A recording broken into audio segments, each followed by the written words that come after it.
ప్రపంచంలో సక్సెస్ అయిన వాళ్ళందరికీ జీవితంలో అన్నీ ఉండవండి. 3 ఉంటాయి నిజంగా వాళ్ళు successful. Time, money and energy. అయితే బాగా సక్సెస్ అయిన వాళ్ళకి ఒక డాక్టర్ గారు బాగా సక్సెస్ అయ్యారు. ఆయనకి ఎనర్జీ ఉంది. ఆయన దగ్గర మనీ ఉంది. కానీ టైం లేదు ఎక్స్‌పీరియన్స్ అవ్వడానికి. రిటైర్డ్ అయ్యారు. వాళ్ళ దగ్గర ఇప్పుడు ఫుల్లు డబ్బులున్నాయి. బోలెడు టైం కూడా ఉంది. బట్ ఎనర్జీ లేదు.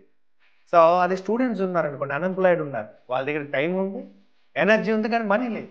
కానీ ఈ 3 ఉన్న వాళ్ళు ఎవరైతే ఉన్నారో, ఎవరైతే ఫైనాన్షియల్ ఫ్రీడమ్ సాధించారో, వాళ్ళ జీవితంలో we can experience their life. అంటే ఫైనాన్షియల్ ఫ్రీడమ్ అంటే అందరూ కోటీశ్వరులు, వందల కోట్లు అవసరం లేదండి.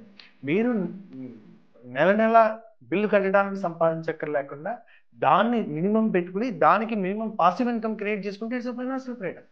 మీ ఊరెళ్ళిపోతే మీరు ఎంత అమౌంట్‌ని బతకొచ్చండి. That's a financial freedom. ఆ చిన్న అమౌంట్‌ని మీరు గనక మీ ఇన్వెస్ట్‌మెంట్ రూపంలో చేసుకుంటే that is a financial freedom.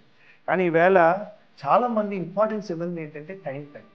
ఎవరికైనా 24 అవర్స్ ఉంటాయని అంటాం మనం. అందరికీ 24 అవర్స్ ఉండదు.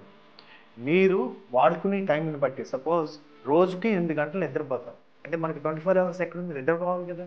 అని మినిమమ్ 1 ½ అవర్ టు 2 అవర్స్ మనకి కాలకృత్యాలకి సరిపోతుంది.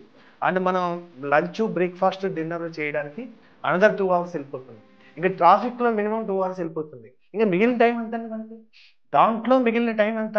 యావరేజ్‌ని ఇవాళ మనకి ఇన్‌కమ్ అంతా కూడా రోజుకి 8 గంటలు, 10 గంటలు పని చేస్తే రావట్లేదండి. మనం ఎఫెక్టివ్‌గా మనం పని చేసేది డైలీ 2 అవర్సే ఆర్ 2-3 అవర్స్. అందుకే 80-20 ఫార్ములా వచ్చింది.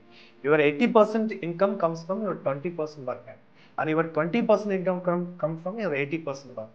అందుకని దేని మీద ఫోకస్ చేస్తే మీ ఇన్‌కమ్ పెరుగుతుందో అలాంటి వాటికి యెస్ చెప్పాలంటే పనికిరాని వాటికి నో చెప్పాలి. కానీ పనికిరాని వాటికి నో ఎందుకు ఎప్పుడు చెప్పగలుగుతారు మీరు? మీరు ఉన్న జీవితానికి సాటిస్ఫై అయిపోతే దేనికి నో చెప్పలేరు. But if you can set next 5 years what you want to achieve. అలాంటి ఒక ఇంపాసిబుల్ గోల్ మీకు పెట్టుకుంటే గనక మీరు చిన్న చిన్న వాటికి నో చెప్పగలుగుతారు. అదర్‌వైజ్ ఎవరు ఏ ప్రపోజల్ ఇచ్చినా, ఏ ఇన్విటేషన్ ఇచ్చినా వీఆర్ పెరిగిపోతుంటుందండి. కొంత సర్కిల్ పెరిగి కొంత సక్సెస్ వచ్చేటప్పటికి అండ్ రోజుకో ఫంక్షన్ ఉంటుంది. సో, మీరు వెళ్ళడం వల్ల, వెళ్ళకపోవడం వల్ల అదేం ఆగిపోదు. కానీ మీరు ప్రముఖులయ్యే కొద్దీ మీరు లేకపోతే డేట్ కూడా మార్చుకుంటాం అని చెప్తా ఉంటారు. సో, ఇది మీరు నో చెప్పాలంటే గనక జీవితంలో దేనికి యెస్ చెప్పాలి? ఒక బిగ్ మిషన్‌కి వీహాక్ అంటారు. మీకు అత్యంత తపన ఉన్న రంగం, స్ట్రెంత్ ఉన్న రంగం, ఒక మూమెంటం, ఒక ఉద్యమం చేసి ఒక మార్పు తీసుకొచ్చి ఇంపాక్ట్ చేసేటటువంటి ఒక అత్యుత్తమ లక్ష్యం ఉందనుకోండి. చిన్న చిన్న వాటికి నో చెప్పగలుగుతారు. That is where we can all become good to great. Good is the enemy for great.